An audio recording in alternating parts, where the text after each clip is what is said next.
కార్యక్రమానికి మోడీ గారికి మీకు పోలికనే లేదు. ఇప్పుడు మీ ఏం చేసిండు, యాదాద్రి లోపల ఫోటో పెట్టుకున్నాడు. కానీ నరేంద్ర మోడీ గారు అయోధ్యలో ఎక్కడ ఫోటో పెట్టుకోలే. మీరు యాదాద్రి దేవస్థానం పేరుతోని జాగలు కొని రియల్ ఎస్టేట్ వ్యాపారం చేశారు. నరేంద్ర మోడీ గారు అయోధ్య చుట్టుపక్కల ఎక్కడ జాగలు కొనలే. నువ్వేం మాట్లాడినావు, యాదాద్రి దేవాలయం ద్వారా నెలగా సంవత్సరానికి కోట్ల రూపాయలు ఇస్తానని చెప్పి వ్యాపార కేంద్రంగా మార్చే ప్రయత్నం చేశారు. అయోధ్య ద్వారా ఆదాయం వస్తుందని చెప్పి ఎక్కడ నరేంద్ర మోడీ గారు చెప్పలే.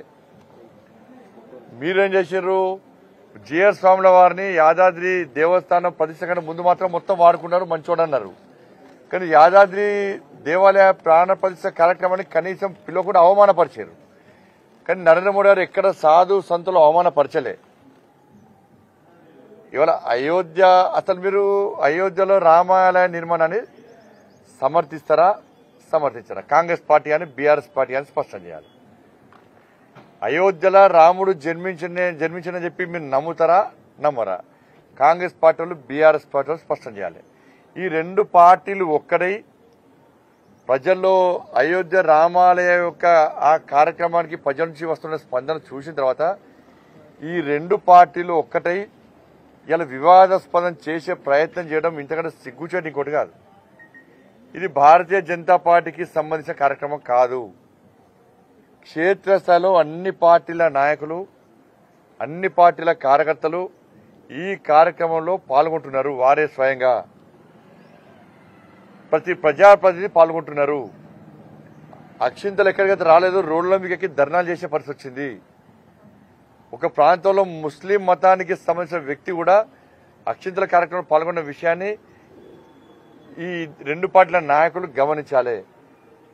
మీ కార్యకర్తల ఆలోచన కూడా మీరు స్వీకరించే స్థితిలో లేరు. ఇలా కాంగ్రెస్ అధినాయకత్వం అంటే మీరు దేనికి పోతారు? ఇలా అదే బాబరీ మసీదు ప్రారంభం అంటే పోకపోతారా మీరు? మీ ఆలోచన ఏంది? కాబట్టి మంచిగా జరిగేటువంటి కార్యక్రమాన్ని, రాజకీయాలకు అతీతంగా జరిగే కార్యక్రమాన్ని, ఒక ధార్మిక కార్యక్రమాన్ని వివాదాస్పదం చేసి ప్రజల లోపల అయోమయం సృష్టించే ప్రయత్నం చేస్తే దాన్ని ప్రజలు హర్షించారు. ఎక్కడ భారతీయ జనతా పార్టీ తిరిగాల మీరు? ఇప్పుడు ఏమన్నారు, మీరు కటౌట్ పెట్టుకోవద్దన్నారా? ఇప్పుడు అక్షింతల కార్యక్రమంలో బీఆర్ఎస్ తిరుగుతున్నారు, కాంగ్రెస్ తిరుగుతున్నారు, కమ్యూనిస్టులు కూడా తిరుగుతున్నారు. ఎవరు ఆపిర్రా ఎవరైనా? ఇవాళ కాంగ్రెస్ అధినాయకత్వాన్ని ఆ ట్రస్ట్ వాళ్ళు పిలిచిరు కదా విద్యా ప్రాంత పరిషత్ కార్యక్రమానికి. ఎందుకు పోలే? కూడా పిలవలేదంటారు. పిలిచి ఎందుకు పోతలేరు? ప్రధానమంత్రి గారు ఒక గౌరవ ప్రధానమంత్రి హోదాలో కార్యక్రమంలో పాల్గొంటున్నారు, పోతున్నారు. తప్పేంది అలా? మీరు కూల్చేటోళ్ళు, మేము నిర్మించేటోళ్ళం. అది గుర్తుంచుకోండి. మీరు కూల్చేటోళ్ళు, మేము నిర్మించేటోళ్ళం. కాబట్టి కేసీఆర్ చెప్తున్నా మళ్ళా అసలు మీ అయ్యగా భద్రాద్రి రామాలయానికి తలంరావుడు తీసుకోపోలేని స్థితిలో ఉన్నాడు. అసలు దానికి సమాధానం చెప్పు. వేములవాడ దేవస్థానానికి పైసలు ఇస్తున్నాడు, 100-500 కోట్లు ఇస్తున్నాడు, ఏడవేండు. కొండగట్టును అభివృద్ధి చేస్తానని పైసలు ఇస్తున్నాడు, ఏడవేండు. ధర్మవరికి పైసలు ఇస్తున్నాడు, ఏడవేండు. మీరు ఇచ్చేది కాక వేములవాడ దేవస్థానానికి సంబంధించి 5 కోట్ల రూపాయలను ఇవాళ వేరే ప్రాంతం తరలించే ప్రయత్నం చేస్తాం. మేము అడ్డుకుంటూ ఆగింది. అది మీకు హిందూ ధర్మం గురించి కానీ, హిందూ దేవాలయాల గురించి కానీ మాట్లాడే అర్హత కాంగ్రెస్ పార్టీలకు, బీఆర్ఎస్ పార్టీలకు లేదు. మీ స్వార్థ రాజకీయాల కోసం మీరు యాగాలు చేసేవాళ్ళు, పూజలు చేసేవాళ్ళు. దీన్ని తెలంగాణ సమాజం గుర్తించింది, అందరు గుర్తించారు.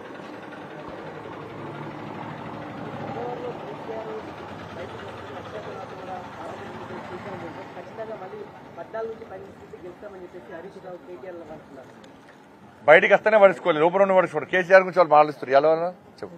కేసీఆర్ జనం మర్చిపోయారు. బయట తిరిగితే ఎన్ని గెలిచినాయి? కేసీఆర్ బయట లోపల కేసీఆర్ గురించి పట్టించుకునే వ్యక్తులు లేరు. ఇవాళ బీఆర్ఎస్ పార్టీ తెలంగాణ గురించి మాట్లాడే అర్హత కోల్పోయింది. వాళ్ళ పార్టీ నుంచే తెలంగాణ పదాన్ని తొలగించినటువంటి పార్టీ బీఆర్ఎస్ పార్టీ. జాతీయ పార్టీ అన్నారు, ముంబైలో పోటీ చేస్తామన్నారు. అసలు జాతీయ పార్టీ ప్రాంతీయ పార్టీ ఇప్పటి స్పష్టత లేదు వాళ్ళకి. ఇది విక్తం, అది విక్తం, ఇది ఓడుస్తాం, అది ఓడుస్తాం అన్నారు. మేమే కీలక పాత్ర పోషిస్తాం ఈసారి పార్లమెంట్ ఎన్నికల్లో ఉన్నారు. ఏ రాష్ట్రంలో ఎన్ని సీట్లు పోటీ చేస్తారో స్పష్టం చేయండి. ఇక్కడనే క్యాండిడేట్ గతి లేరు. మీ బీఆర్ఎస్ పార్టీలే ఇవాళ మీ పార్టీ సింబల్ మీద పోటీ చేయడానికి సిద్ధంగా లేరు పార్లమెంట్ ఎన్నికల్లో. ఎందుకంటే ఏడవైనా గల్లీలో ఎవరున్నా కూడా ఢిల్లీలో మోడీ గారు ఉండాలని చెప్పి ప్రజలు కోరుకుంటున్నారు. గల్లీలో ఎవరున్నా కూడా ప్రస్తుత పరిస్థితిలో ఢిల్లీలో మోడీ గారు ఉండాలని చెప్పి ప్రజలు కోరుకుంటున్నారు. అన్ని పార్టీల నాయకులు కోరుకుంటున్నారు. మళ్లీ అప్పీల్ చేస్తున్నారు. కాంగ్రెస్ బీఆర్ఎస్ పార్టీ నాయకులకు మళ్లీ అప్పీల్ చేస్తున్నారు. ఢిల్లీలో తిరిగి ఏర్పడేది నరేంద్ర మోడీ గారి ప్రభుత్వం. ఇక్కడ ఎక్కువ సంఖ్యలో భారతీయ జనతా పార్టీకి సంబంధించిన పార్లమెంట్ సభ్యులు గెలిస్తే ఎక్కువ నిధులు వస్తాయి. మనం తెలంగాణ రాష్ట్రాన్ని అభివృద్ధి చేసుకోవాలి. బీజేపీ కార్యకర్తలైనా, బీఆర్ఎస్ పార్టీ కార్యకర్తలైనా, కాంగ్రెస్ పార్టీ కార్యకర్తలైనా అసెంబ్లీ ఎన్నికలు అయిపోయినాయి. ప్రజలు తీర్పిచ్చారు. దాన్ని శిరస వహిస్తాం వెళ్ళం కూడా ప్రజాస్వామ్య వల్ల మేము. కాబట్టి ఇప్పుడు పార్లమెంట్ ఎన్నికల్లో బీజేపీ పార్లమెంట్ సభ్యులు గెలిస్తే ఎక్కువ నిధులు వస్తాయి. ఇదే అక్కడ తిరిగి ఏర్పడేది మోడీ గారి ప్రభుత్వం క్లారిటీ ఉంది. అలా ఒకటి పగలు పట్టింపులు ఇవన్నీ పోకుండా అన్ని పార్టీల కార్యకర్తలు ప్రజలకు ఆలోచిస్తున్నటువంటి ఆలోచనకు అనుగుణంగా మీరు జెండాలు పక్కకు పెట్టండి. భారతీయ జనతా పార్టీ గెలిస్తే ఇవాళ మనకు నిధులు వస్తాయి. మన తెలంగాణ రాష్ట్రం అభివృద్ధి చేస్తుంది. ఇట్లా ఆలోచించాలని చెప్పి కోరుతా ఉన్నాను నేను. బీఆర్ఎస్ లేనేలేదే. బీఆర్ఎస్ ఏడు చెప్పరాదు. ఇప్పుడు బీఆర్ఎస్ సింబల్ మీద ఎంపీగా పోటీ చేయడానికి ఎవరైనా సిద్ధంగా ఉన్నారా? 17 మంది పేర్లను 24 hours అనౌన్స్ చేయమని చెప్పండి. మా దాంట్లో పోటీ ఉంది. వాళ్ళ పోటీ లేదు.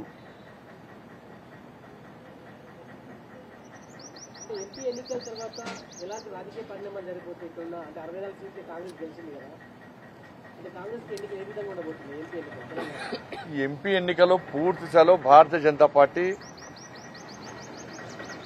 గెలవబోతుంది. నాకు తెలిసి కాంగ్రెస్ పార్టీ నుంచి ఎమ్మెల్యేలను కొనుగోలు చేయడానికి కేసీఆర్ ఆల్రెడీ ప్లాన్ చేస్తున్నాడు. ఆల్రెడీ చాలా మంది కాంగ్రెస్ పార్టీ నాయకులు కేసీఆర్ తో టచ్ లో ఉన్నారు. ఈ పార్లమెంట్ ఎన్నికల తర్వాత కేసీఆర్ ఏదైనా చేయొచ్చు. ఎందుకంటే కాంగ్రెస్ పార్టీలో కేసీఆర్ కోవట్లు చాలా మంది ఉన్నారు. వాళ్ళతోని ఆల్రెడీ బేరసారాలు స్టార్ట్ చేసిండు. మొన్న అసెంబ్లీ ఎన్నికల్లో చాలా స్పష్టంగా చెప్పింది నేను. చాలా మందికి కేసీఆర్ పైసలు ఇచ్చిండు. ఎందుకంటే కేసీఆర్ ప్లాన్ మంది కుట్టినోని కూడా వాళ్ళు అనుకుంటాడు కేసీఆర్. ఆయన ఆలోచన దుర్మార్గపు ఆలోచన బీఆర్ఎస్ పార్టీ. కాబట్టి పార్లమెంట్ ఎన్నికల తర్వాత ఏదైనా జరగచ్చు. కేసీఆర్ మూర్ఖత్వపు ఆలోచన వల్ల, కేసీఆర్ కుట్రల వల్ల ఏదైనా జరగదు. కేసీఆర్ కు ప్రజాస్వామ్యం మీద నమ్మకం లేదు, రాజ్యాంగం మీద నమ్మకం లేదు, చట్టాలంటే గౌరవం లేదు, తోటి మనిషి అంటే కనీసం విలువ ఉండదు ఆయనకు ఆయన కుటుంబానికి. కాబట్టి దేనికైనా ఆ కుట్రలకు తెగించి ముందుకు వచ్చే వ్యక్తి కేసీఆర్ కుటుంబం. ఏదైనా చేస్తాడు. ప్రభుత్వాన్ని ఇబ్బంది పెట్టే ప్రయత్నం ఏదైనా చేయొచ్చు. అది చేసి చేస్తాడు. మళ్ళీ బీజేపీ నూకే ప్రయత్నం చేస్తాడు. ఈ కాంగ్రెస్ వాళ్ళకు మీరు ఫస్ట్ కేసీఆర్ సంగతి చూడరు. ఫస్ట్ మీరు బీఆర్ఎస్ బీజేపీ ఒకటి, బీజేపీ ఒకటే, బీఆర్ఎస్ బీజేపీ ఒకటి మేము కలిసి పోటీ చేస్తాం. ఎప్పుడైనా మీరు దాన్ని పట్టుకొని మళ్ళీ పార్లమెంట్ లో గెలిచే ప్రయత్నం చేస్తే మీ సంగతి కేసీఆర్ చూస్తారు. ఫస్ట్ మేము కొట్లాడుకుని కాదు, కాంగ్రెస్ బీజేపీ కొట్లాడుకుని కాదు. ఉన్న అక్కడక్కడ కొంచెం ఉన్న బీఆర్ఎస్ పార్టీ ఆయన బొంద పెట్టాలి ఫస్ట్.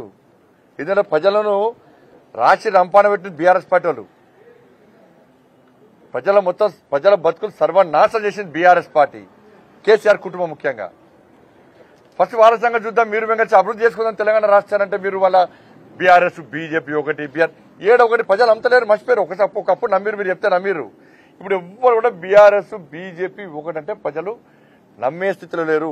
ఫస్ట్ మీరు బీఆర్ఎస్ సంగతి చూసుకోరి. తెరవెనుక ఏం జరుగుతుందో, కేసీఆర్ ఏం చేస్తుండో, ఏం చేయబోతుండో ఫస్ట్ దాన్ని గమనించండి. మీ ఇంటెలిజెన్స్ వ్యవస్థను పరీక్ష చేసుకోరు ఫస్ట్. అరే చాలా విషయాలు మాకు తెలుస్తున్నాయి, మీకు తెలుస్తలేవు. మీరు గదే గుడ్డి ఆలోచన ఉన్నారు. బీఆర్ఎస్ బీజేపీ ఒకటి అది చెప్పుకుంటేనే టైం పాస్ చేసే ప్రజలు దాన్ని ఎవరు నమ్మరు. హాస్పిటల్ ఎన్నికలు ఎవరు నమ్మరు. కొంత నమ్మించారు, దాని సక్సెస్ అయ్యారు, నమ్మించారు వాళ్ళు, మోసం చేయడంలో. ఇప్పుడు నమ్మరు, ప్రజలు నమ్మరు. ఇప్పుడు ప్రజలు తెలంగాణ రాష్ట్ర అభివృద్ధి కోరుకుంటున్నారు. కాంగ్రెస్ పార్టీ ప్రభుత్వం ఏర్పడ కూడా కేంద్రంలో బీజేపీ ప్రభుత్వం ఏర్పడబోతుంది కాబట్టి ఈ ఎన్నికల్లో బీజేపీకి ఓటేయాలి. మనం తెలంగాణ రాష్ట్రాన్ని అభివృద్ధి చేసుకోవాలి, ఎక్కువ నిధులు తెచ్చుకోవాలి.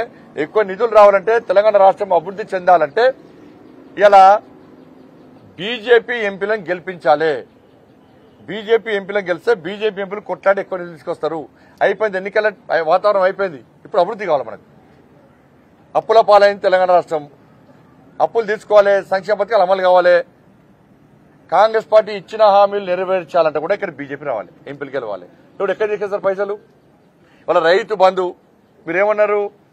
ఎన్నికల తర్వాత వెంటనే 15,000 రూపాయలు ఎకరానికి వేస్తామన్నారు. 48 లక్షల వాళ్ళ సీజన్ స్టార్ట్ అయింది. 48 లక్షల మంది రైతులు ఎదురు చూస్తున్నారు. ఇవాళ పంట పెట్టుబడి పెట్టలేని పరిస్థితి ఉన్నది ఇవాళ. కాబట్టి రైతు బంధు ఎందుకు వేయాలి, ఎందుకు వేయరు? కానీ మీ కాంగ్రెస్ పార్టీ సంక్షేమ పథకాలు అమలు కావాలన్న కూడా ఇక్కడ బీజేపీ పార్లమెంట్ సభ్యులు అధిక స్థానంలో గెలవాలి. దాన్ని కాంగ్రెస్ పార్టీ నాయకులు గుర్తుంచుకోవాలి. మీ కాంగ్రెస్ పార్టీ గెలవది, కేంద్రం రాదు. అందుకే నేను కాంగ్రెస్ పార్టీ నాయకులకు నేను పర్సనల్ విజ్ఞప్తి చేస్తున్నాను, మీరు మొండిపాటి ఓకూరి. ఇక్కడ రాహుల్ గాంధీ శభాష్ అనాలే, సోనియా గాంధీ శభాష్ అని చెప్పి మీరు మొండిపాటుతోని మీరు మేము కొట్లాడి ఇంకోటి మధ్యలో గెలుచుడో ఇలా ఎక్కువ స్థానాలు పార్లమెంట్లో మీరు గెలవాలని చూస్తే మీకే మోసం, తెలంగాణ రాష్ట్ర ప్రభుత్వానికే మోసం జరుగుతుంది.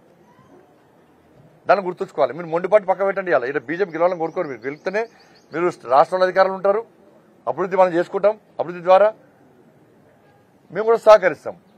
మోడీ గారికి ఎన్నికలు ఇవన్నీ ముఖ్యంగా, దానికి అభివృద్ధి ముఖ్యం. ఏ పార్టీ అధికారంలో కూడా అభివృద్ధి చేయాలనుకుంటారు. అటువంటి వ్యక్తికి ఇంకా మనం ప్రోత్సహించి తెలంగాణ రాష్ట్రం నుంచి ఇంకా ప్రోత్సహించే ప్రయత్నం చేయాలి. ఎక్కువ ఎంపీలకి బీజేపీ ఎంపీలు కలిస్తే ఎక్కువ నిధులు మీరు మేము కలిసి ఎక్కువ నిధులు తెచ్చుకున్నాం. అట్లానే అనేది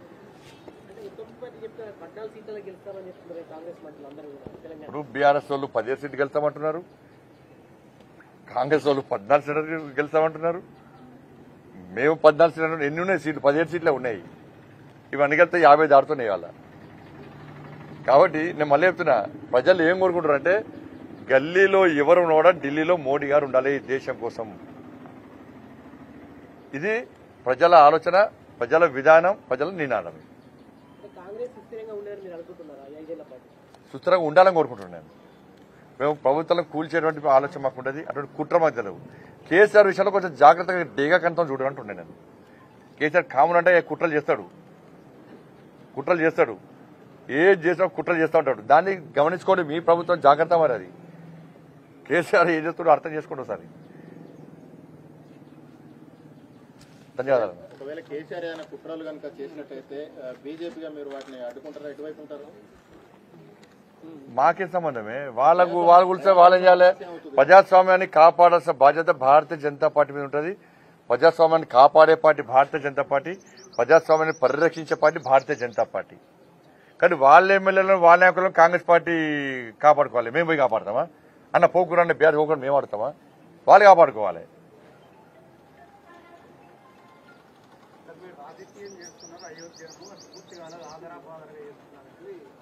అన్న మంచి ముహూర్తం చూస్తాము, గృహప్రవేశం చేస్తాం.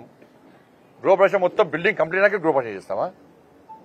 మంచి ముహూర్తం చూస్తాం కదా విజయ్, మంచి ముహూర్తం చూస్తాము, బలమైన ముహూర్తం చూస్తాము. ఇది ఒక్కరు చూసే ముహూర్తం కాదు, ఒక రాజకీయ పార్టీ చూసే ముహూర్తం కాదు.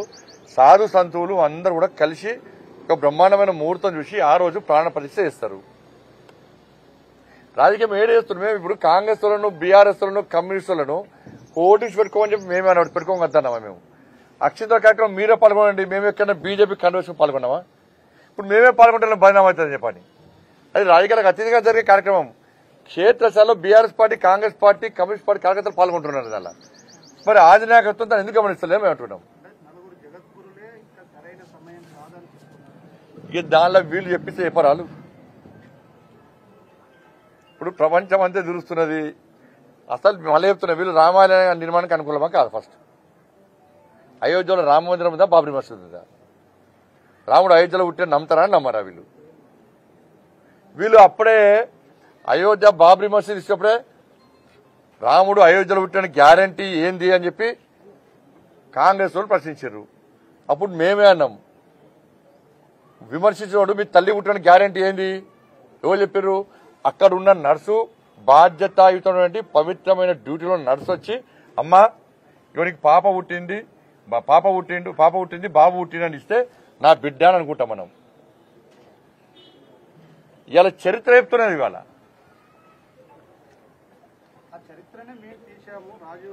మరి తీస్తే ఎందుకు వస్తలేరు మీరు? మరి బాబ్రీ మసీద్ కూల్చిపోతే తప్పు అని ఎందుకన్నారు మీరు? రామాలయ పునః నిర్మాణ కార్యక్రమాన్ని ఎందుకు వ్యతిరేకించారు మీరు? ఎందుకు విమర్శన చేశారు? ఇవాళ అయోధ్య మీరే చరిత్ర రాశారు కదా, మరి రామాలయ నిర్మాణ ప్రాణ ప్రతిష్ఠ కార్యక్రమాన్ని ఎందుకు హాజరైతలేరు? ఇది భారతీయ జనతా పార్టీ కార్యక్రమం కాదు. భారతీయ జనతా పార్టీ కార్యక్రమం మీరు వెళ్ళకపోతుంది కదా. అన్ని పార్టీలు అన్ని మతాలు అందరూ వస్తున్నారు దానికి.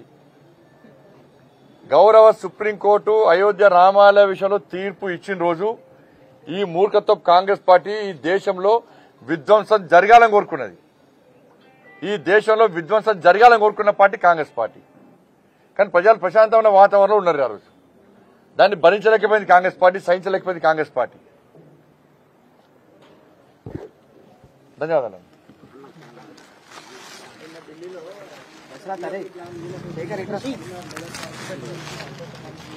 ఏదైనా సహకరిస్తామన్నా. తెలంగాణ రాష్ట్ర అభివృద్ధికి వాళ్ళు రమ్మంటే మేమొస్తాం, వాళ్ళు వేనా మా నాయకులకు తప్పకుండా తెలంగాణ రాష్ట్ర అభివృద్ధి సహకరించాలని విజ్ఞప్తి చేస్తాం. నరేంద్ర మోడీ గారు తెలంగాణ రాష్ట్ర అభివృద్ధికి కట్టుబడినారు, కమిట్మెంట్తో ఉన్నారు. ఎట్టి బస్సులో దీనిలో రాజకీయాలకు సంబంధం లేకుండా పోయినసారి రాష్ట్ర ప్రభుత్వము వాళ్ళ మంత్రులు అయిపోయారు. పోయినసారి రాష్ట్ర ప్రభుత్వము కేంద్ర ప్రభుత్వాన్ని విమర్శించడానికే టైం వేస్ట్ చేసింది, మోడీ గారు తిట్టడానికే టైం వేస్ట్ చేసింది. అటువంటి ప్రయత్నం కాంగ్రెస్ పార్టీ చేయొద్దు. ప్రతి విమర్శలకు సమయాన్ని వృధా చేసుకోకండి.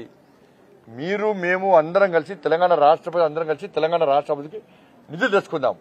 అందుకే దానికి ఎక్కువ నిధులు రావడానికి మంచి అవకాశం పార్లమెంట్ ఎన్నికల్లో భారతీయ జనతా పార్టీ ఎంపీలను గెలిపించడం.